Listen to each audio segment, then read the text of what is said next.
Well, thank you so much for sitting down with me today, Stephanie. I am so excited. I got introduced to your work through your Rewoven Runway show. So I wanted to start first by just talking about your brand and specifically that show that you had in Chicago. hmm So I'll let you set this stage and tell me a little bit about you, your brand, and that runway show that was back in October. Okay. Well, yeah, it was lovely meeting you. Oh, And the rewoven runway, and you actually said it better than I do. It's a it's tongue hard. twister. I've messed it up many times. I've met many people doing pop-ups and art shows in Chicago, and one of the people I met has become my pattern maker. Her name is Princess Crumpton, and I know it's a great name, isn't So it? good. And she is a member of AIBI, Apparel Industry something. Okay. Yeah, we'll figure it I out wish I could later. help you Yeah, with that. it's Yeah. okay. And so she told me about the director, the new director of AIBI, Nicole Ruiz, had been planning for, I don't know, 6 months to do this sustainable runway show. And I had talked to her about wanting to do a runway show in Chicago. And so she called me. She was like, I think this would be perfect for you. You know, you're perfect for the idea of a rewoven runway. And I reached out to Nicole and had never met her before, or Shamira, who is the stylist and the person who works at M Hub. Yeah. I'd never met Jamie with Production Mode or any of the other designers. And, as is often the fact with runway shows, things come together last minute and you don't really get to know people until Yeah.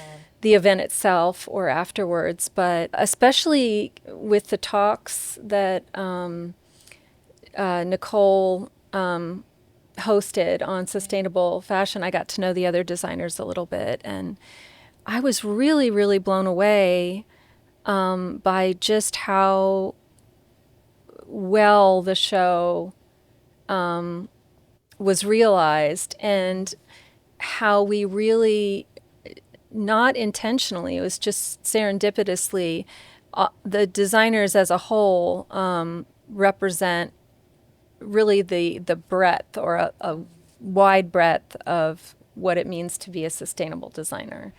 Absolutely. Yeah. Y'all all had such a distinct voice. So I think that's so well said. And I loved that the event incorporated that panel afterwards where we got to talk with the designers and there was like Q&As. And I think Yeah. that that was a really nice touch because that's so important in fashion to infuse more humanity into it and get to understand the narrative and stories that are going into it.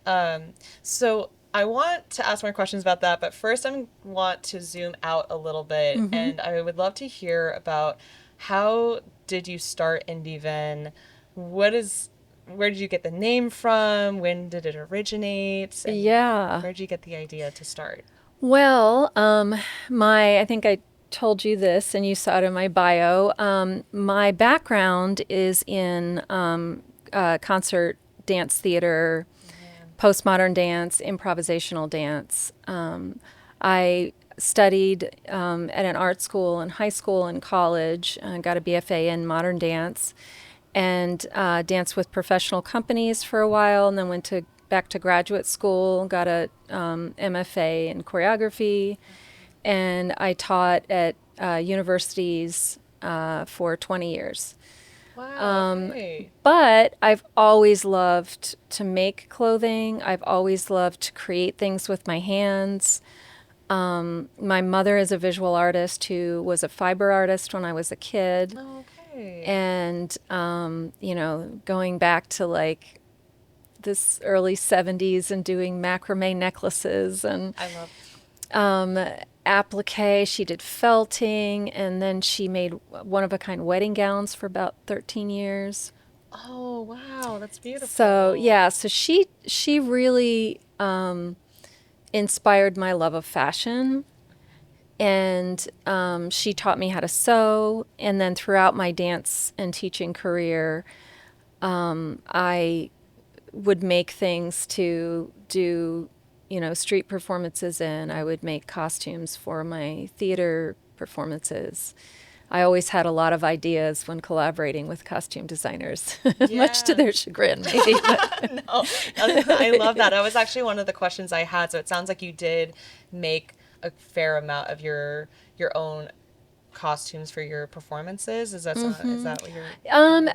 I for the stage performances, I did some of my own costume Okay. design, and then yeah, whenever I was doing a self-produced show, most of the time I was the costume designer. But I also, one of my passions within the dance world is something called contact improvisation, which is a postmodern social dance that at its root is two people. It's called contact because it doesn't have to be done in contact, but a lot of it, sort of the core principles of it, are practiced with staying in contact with another person Oh wow. in an improvisational dance. Okay. And is the contact like physically Physical touching the contact, whole time? yeah, yeah. It Okay. doesn't have to be, but that's kind of the physical principles, the physics of the form is a lot of it is learned and developed by understanding the the the physics of being in contact with another person, either dependent upon them or codependent or not. It can be really acrobatic. It can be really subtle. It can be sensual. It can be circus. I mean, there's just Yeah. so many things. That's so interesting because it has me thinking everything you just said about that style of dance is so transferable to our relationship to clothing. Like it's like a full contact with our bodies. It has to be expressive. You have to be able to move in it. So that acrobatic piece that you just mentioned. So I'm curious, you started in that, and I'm so excited to actually get to sit down and talk with you about this. So how do you feel like that informed your design when you started out doing that? Were there moments where you would make your own clothes and you'd be like, oh, I love how this feels on my body specifically because I made it and it fits me? And like, I'm just wondering how that continued in your journey to being the designer you are today. Do you feel like it really informs your work? And could you talk about that? Yeah, absolutely. I think whatever I made, I would want to be able to move in it. Yeah. And or I would want to. I mean, I did a dance theater piece in 2009 based on Virginia Woolf's epic novel Orlando, and Oh it's my God. about. Do you know? I haven't read that Okay. specifically, but I'm just that sounds so cool. So Yeah, continue. it's a it was made into a film, and Tilda Swinton is Orlando, who, yeah, she's Adding that amazing. to my list right now. Yes. So it's this epic novel. It takes place over 400 years, Okay. and it starts in the 16th century with a young male or Orlando who's the son of aristocratic people in England. Okay. And the queen comes to visit, and she sort of takes Orlando under her wing and Okay. promises him immortality if he never grows old. Or no, all of her belongings, all of her wealth, Okay. everything, if he promises to never grow old. So she basically gives him immortality. And then you follow him throughout the novel, throughout the movie. You follow him through 4 centuries where he's searching for meaning in life. He searches through love, he searches through poetry, he searches through politics. And then somewhere in the mid 18th century, he's in the Middle East and he wakes up and he's a woman. And then you Oh. follow the female Orlando through Okay. the 19th and into the 20th century.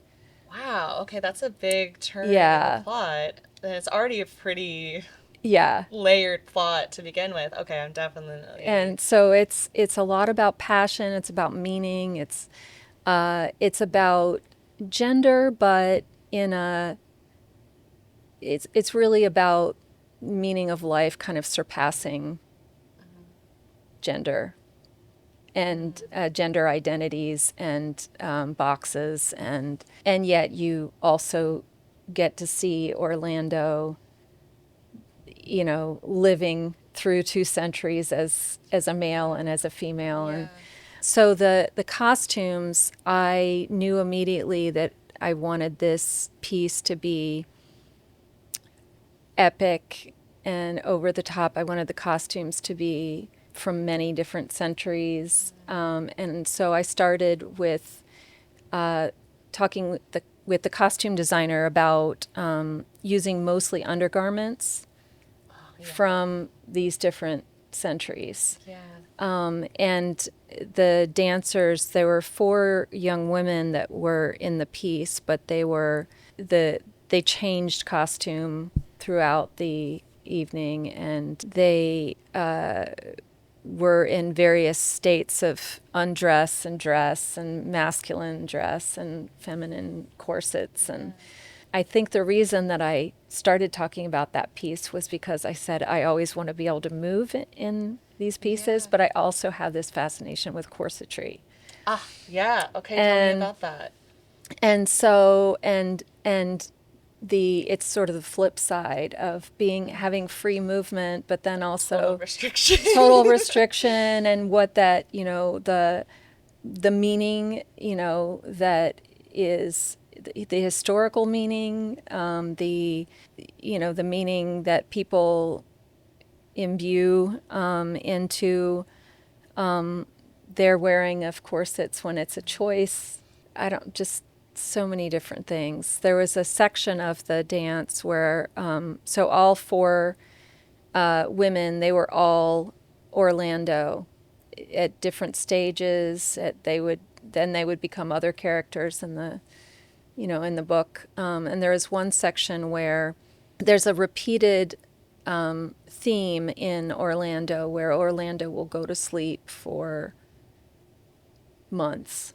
Okay. Oh, that sounds great. Yeah, and then wake up. And Okay. then, so in this one section, one of the dancers, Orlando, falls asleep standing, and he is wearing what looks like the soft quilted underbelly of armor. Oh. But it's got a corset tie in the back. And one of the other dancers comes and she undoes the tie, and it opens up and she crawls into it and Oh my puts. God. So they do a duet with both of their arms in the sleeve, in 2 That's sleeves, brilliant. Oh my God. and their heads are out of the. And Wow. the one Orlando who fell asleep stays asleep, and so the other Orlando is basically like, Kind of puppeteering yes, the but in a very shared. awkward way, because Yeah. there's, Whole other person that they're exactly, doing that right? with. Yeah, and Yeah. that also seems like a culmination of the gender tension of the story, and then kind of sharing this one piece of garment in that moment too Yes. that y'all were playing around with in that production. Yeah. And I think something that's really interesting about like getting to explore something that goes through such a massive bout of time is that you can do so much with clothing and expressing things without saying a single word. I find myself in movies, and this is not going to come as any surprise, that I love when I'm just seeing someone get dressed. Oh, And of course, yeah. that's like it happens all the time. Like I grew up watching a lot of Jane Austen's Okay. adaptations and stuff, and there's always going to be a scene where it's like, now they're going to get dressed. But I think that you can learn so much about a character in just that moment. And you can also, I think a lot of what you're saying is you learn so much about that period of time too, just through that like one moment of watching this character get dressed. You get set into, what period are we in, what is this person like, what's their relationship, do they, are they rich, are they poor, are they fancy, are they more simple. And so I think that there's so much to explore there through character, and I can see that in your work. So when I look at your work, there's a fantastical, imaginative element to it, and sounds like a lot of that is pulling from dance and pulling from theater. How do you balance the tension of grounding your work, but also holding on to the whimsy and the fun of it? How do you explore that relationship when you're working with clients and So COVID was really the incubator for starting indyvin. okay. And certainly when I was dancing and teaching, and I would make pants to wear either as a teacher or to wear performing contact improvisation. Often it was performed in site-specific places, sometimes on stages, but also out on the street. So the aesthetic was very kind of like streetwear. Yeah. I kind of I had the structure of wanting to be able to dance in something Yeah. that helped me to be practical in the way that I envisioned making clothes to begin with. Yeah. And then the whimsy, I just,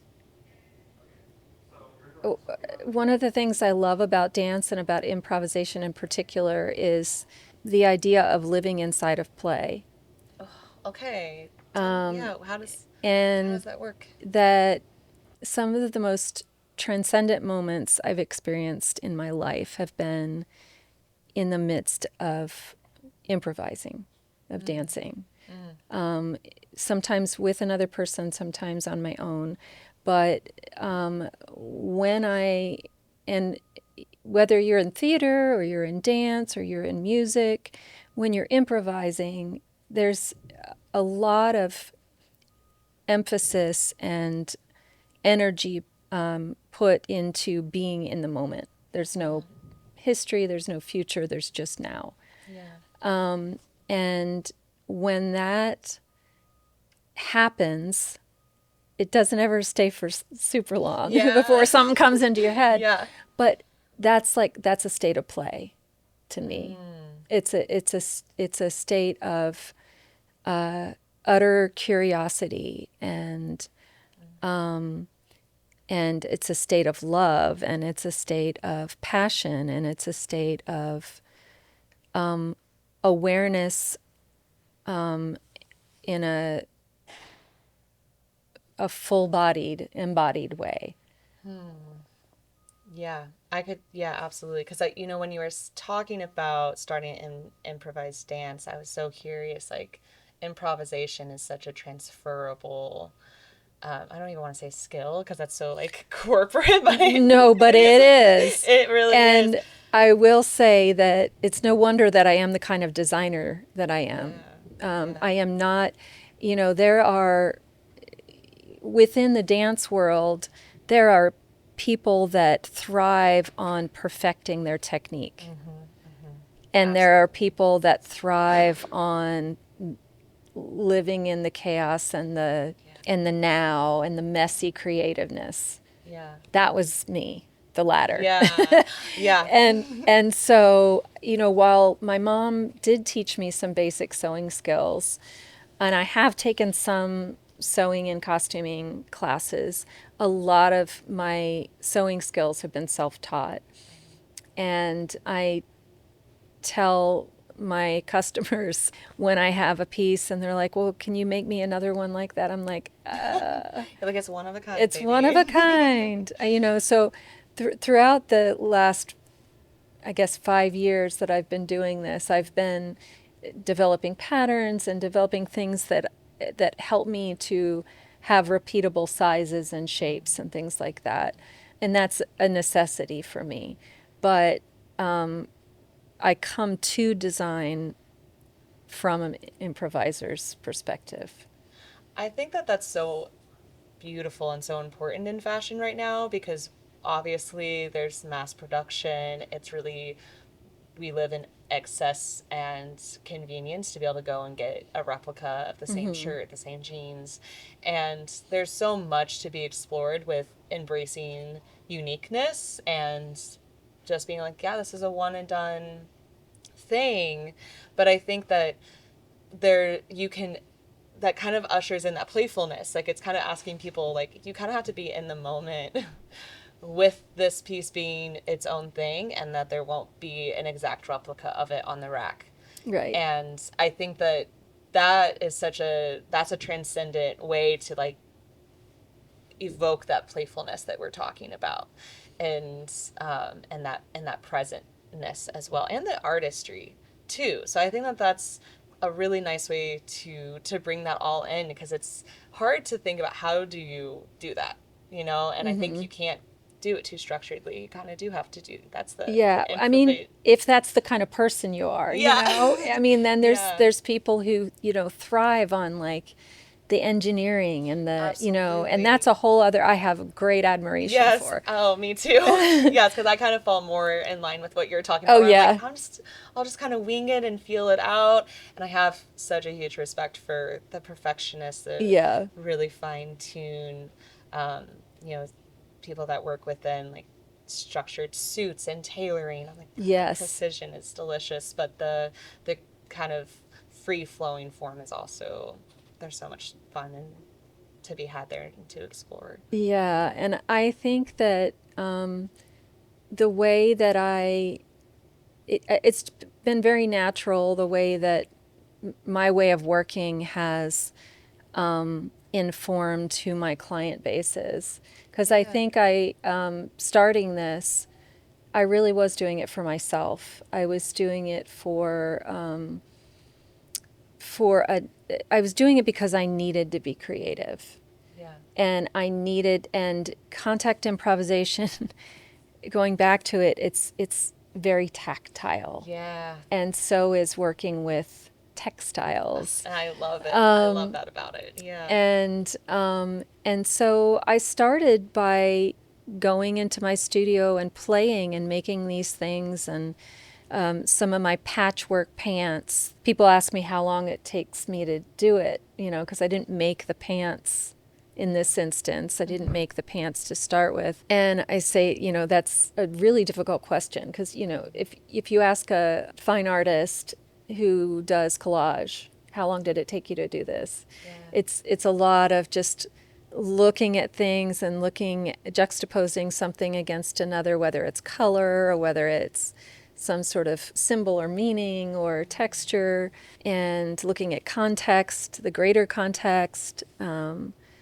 flow of the lines, and and then I would wear them out, and people would literally like roll down their window and yell at me walking down the sidewalk, or or or stop me, you know, at a store, Like, or where did you get that? And you can exactly. say the most fun phrase to say, I made Yes, it. yes. Yeah. And then when I started selling the pieces, I think the people who were drawn to my work were people that were really drawn to whimsy, and especially coming out of COVID, I Yeah. think people wanted to be seen. They wanted to see, they wanted to touch things. Yeah.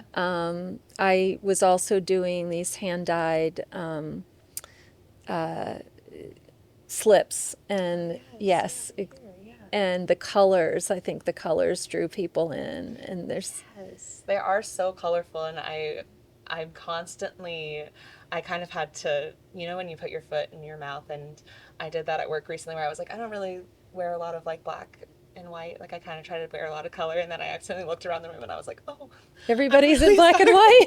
I'm really sorry. I was just saying things, but I do love like your color palette here, the earth tones and the brightness, and so I it's interesting. I was also recently talking with some friends about the tactileness of all the hobbies we got into during COVID. Yeah. So I was curious, did diving back into textiles and exploring design, did that happen kind of slowly over COVID? Did you feel like you had like an aha moment where you're like, I'm just gonna do this every day? Or what was that experience like? Well, I had been sewing and making things for myself, especially jeans and pants to dance in, and to do street performance in. Okay. Leading up to it, but then, I mean, so many things happened in COVID, and the things that I did to really get through it were take hikes with my family, walk around the neighborhood and talk to people, Yeah. with social distance Yeah. outside. Yeah. Yeah. My husband and I built a gazebo in the backyard, and he had Lovely. put Amazon Echoes all over the house with different playlists at different times of the day. I love that. And then being in my studio Yeah. and sewing and playing. Yeah. Would love to hear more about your own personal style and if you feel like it's had evolutions where it just changed really drastically, or do you find yourself looking in the mirror and being like, I'm dressed how like 10-year-old, 12-year-old me would be like really happy about? Yes. Well, it's kind of both. Mm. And so I was so into fashion when I was even in elementary school, but I think the night before my fifth grade school picture, I fixed my hair perfectly, and I was very preppy. I had like my had it feathered, and I had my I don't know what it's called, the collar. It's a little rounded collar, plaid shirt, and my gold Atta beads on. Oh, that sounds like a fit. And yes, and my little banana clip, and I went to bed like this. Oh. I didn't. I woke up and I hadn't moved, which for me is like I must not have slept at all Oh. because I do not stay still when I'm sleeping usually. And then in middle school is when I first started dancing, and it was also the early 80s. I got an asymmetrical haircut, and I dyed the front of it fuchsia, and I loved wearing like asymmetrical skirts, That's and so cool. Boy George was my icon. Great icon. Absolutely. And I think middle school is the time where for a, for me, but I guess for a lot of my friends too, it's like where you kind of get your identity. Like if you were going to get a nickname, it would Yeah, happen it's in middle happening school then. and it Yeah. sticks. Yes. Very defining period of Yes, for time in better and middle for school. worse. Yes. And I was definitely dubbed as, the kid with a lot of style, but the artsy kid with a lot of style, Yes. Same. who couldn't remember anything and left things like a single shoe everywhere. And But you're like, listen, are you all dressing like me? A lot of mental space it takes to come up with this. yes, So, exactly. yeah, absolutely. And then when I was dancing, in school and high school and college, I pretty much lived in sweats, but I still had to like, pin my leotard certain ways, and yeah, I loved getting dressed up, but really my career was in sweats when it wasn't in Sure. costumes. Yeah. So I spent a lot of time trying to or playing with layering over sweats, Yeah. and then when I started this, it was like no longer. I started wearing jewelry again, and I just dressed up every day because I Yeah. wasn't, didn't have to be in sweats. Right. Yeah. I am one of I know not everyone feels this way, but I do get excited to get dressed and go to go into work, and that was hard during COVID where I was like, well, whatever. I'll just Right. be at home, because I think it's nice to start the day off with like, this is for me. This is for myself. It's not really for anyone else. It's like the first thing I get to really decide and do. On that note, I was also curious if you have anyone from your personal life that you pull a lot of fashion inspo from, just someone that you remember being like, this is one of the most fashionable people I've ever seen. It could also be another designer or celebrity, but if it's someone from your life, Yeah. I love hearing about that. I mean, my mom, Yeah. she was always just she dressed really well, and she inspired me. She knew how to pull things and pick things out for me. Other people's moms were like getting them, matching dresses for Christmas. Yeah. And my mom was always getting me something artistic. And then as I've gotten older and she's gotten older, we love to go to thrift stores together. And she loves to put, sometimes she will get up in the middle of the night. And sorry, Mom, I'm Having a little like dress up throwing party. you under the bus, sort of, but not really.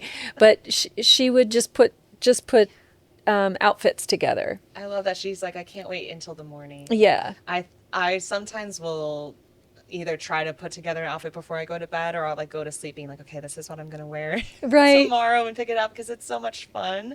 So I love that she's doing that. Could you describe her style? Um, very. I mean, it's playful. She was never a dancer, so it doesn't have that kind of bent toward it. But she worked in so many different mediums, and she liked to do a lot of applique, and like going back to the macrame days. Yeah. She also made like soft sculpture boxes that she would put lichen, like real Oh, lichen on the sew into it. Make okay. sachet necklaces. I love that. Um, a lot of the textures that she created in her applique evening jackets. She'd do embroidery with like rayon, not quite cording. It was like a ribbon, sometimes silk ribbon, beading. Yeah. Her pieces always seemed to have a sense of elegance to them. She also loved Issey Miyake's designs, and she made several pieces for me with his patterns, Beautiful. and so she had a real understanding of how to, and she did corsetry too for the wedding gowns. Yeah. So she had a kind of skills that I wish I had now in some ways, but actually, to tell you the truth, I I spent my life in dance gaining technical skills, Yeah. and in some ways, sometimes they got in the way. And so, being a self-taught sewist has a certain kind of freedom to it Yeah. now. Absolutely.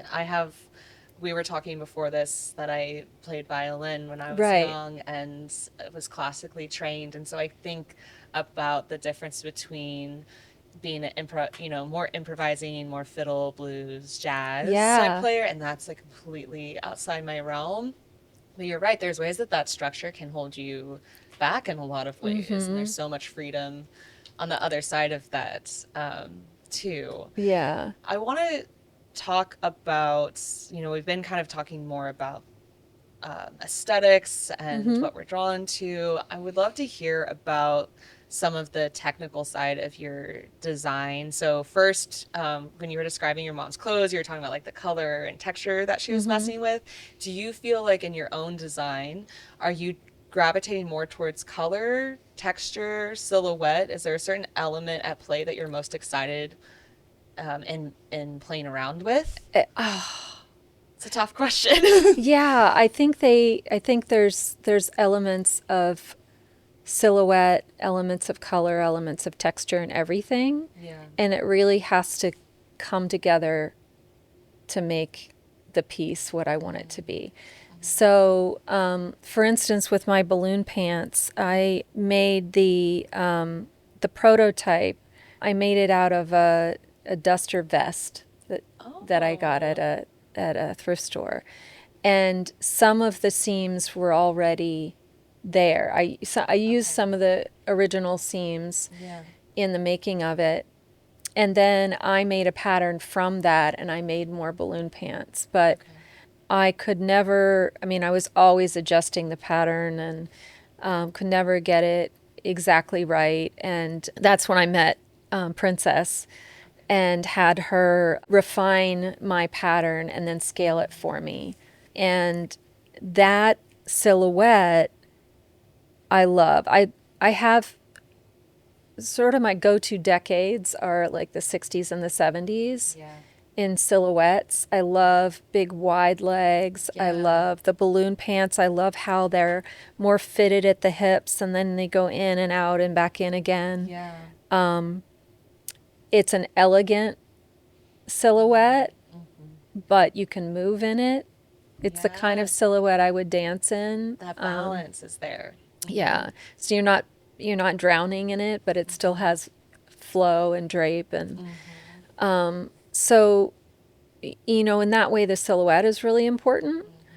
The colors, again, I haven't studied. I mean, I took physics in high school, but I haven't really studied color theory in terms of like what colors are supposed to be harmonious together. Yeah. I just start playing with color, and when it literally like starts humming, Mm-hmm. You know. yes, Yeah. I'm like, oh wow, and Yeah. and I'll, and that's a really important part of every piece that I make. And then the textures, yeah, I feel like it has to have some depth to it. Yeah, I see that even like with the outfit you're wearing Yeah. today too. The textures add so much intrigue to the outfit, and it also seems like really organic and like it would feel really good on your body, which is something I noticed right away from your runway show. I was like, those look comfortable, but there's so many layers to it, and it feels like you do that a lot through texture. Yeah, yeah. I love, I also love, I love working with vintage textiles, and I Yeah. only work with recycled materials, but most of the materials I work with are also vintage. Yeah. And one of the things I love about vintage clothing, vintage textiles, is the wear, is the age that you can just see in whether it's got a little rip, whether it's threadbare, whether it's got some staining or some just like sun bleaching, or Yeah. all of those things create a sense of texture. But they also create a sense of like of time and story. Yeah, I was just thinking the same thing, and one of the things I really wanted to talk about was the story of your collection and of your garments, and I'm like realizing as you're saying this how much of that is told through the texture and letting the garments kind of breathe and tell their own story of like, as you just said, like time has taken its toll on these garments in a really beautiful way that changes them. Was there a really specific story that you had with your collection, or was it kind of more of an organic, just kind of let it flow as it will? Yeah, it's I mean working with recycled materials, I don't my process is in many ways kind of backwards from a more traditional designer. I don't start with sketching. I don't get a vision in my head of what I want to create until I see the fabrics and the garments. And then I may see some fabric and I may immediately know what I want to make with it. And sometimes I actually make that thing. Other times it stays piled in my studio and until I decide one day and I get a bunch of fabrics down and I just layer them on top of each other, and then I decide after a while of that, I think I'm making pants and I may decide to make pants out of those, but I may be like, no, those are a jumpsuit. Yeah. I'll make So you kind of so letting it tell you, like it's almost like a relationship where you're letting the garment kind of tell you what it's going to be too. yeah, it's very much a duet with the fabric. And that goes back to the dancing, Yeah. improvisation, contact dancing. Yeah. I love So that. then when I've done only 2 runway shows so far, Two of many. 2 of many, and with both of them, I got the models, and then I tried many different things on the models. And the Oh, models were really the muses for yeah. pulling the piece together. And then I would go back and I would look at all of the models and all the looks together and try to find some cohesion.